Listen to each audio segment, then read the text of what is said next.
Hi, my name is Sean McGovern, and my final topic is going to be diversity in sports. So, for the film that I'm going to be recommending, it's called The Express. It is about a young African American male by the name of Ernie Davis, and he's a young African American male growing up in Pennsylvania with his family in the late 1940s during a time of racism and discrimination.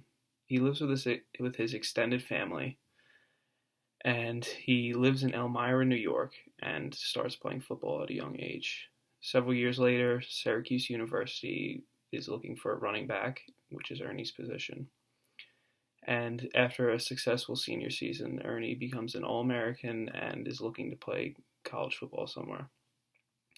Syracuse coach goes and scouts Ernie at his varsity football game, and Ernie decides to enroll at Syracuse.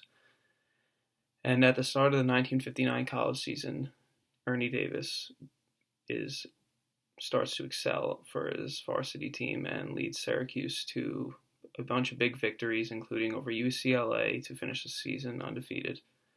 And they choose to play the Texas Longhorns in the famous Cotton Bowl for the national championship. And now Syracuse has to go down south with Ernie as their best player and also an African American. They have to go down south and to play Texas Longhorns in the Cotton Bowl. During the game, Davis attempts to lead his team to victory, but he keeps getting injured, and the bias officiating because he is an African American. And towards the end of the game, Davis scores a crucial touchdown to preserve the Syracuse lead. This Syracuse then wins the national championship, beating Texas. Ernie later on wins the Heisman Trophy for best player in college football, and he gets drafted by the Cleveland Browns. And later, it is learned that Ernie has come down with leukemia, and his playing career is over.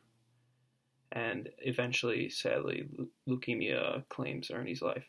And I think this is a good film to recommend because it shows a lot about Ernie's character and how he prospered and thrived through all the negativity because of his race in a time where he experienced racism on a daily basis, and he played and lived his dream of being a football player and a football star. And I think it's a great movie to show how times were back then and how hard work and determination can ultimately lead you to your goals.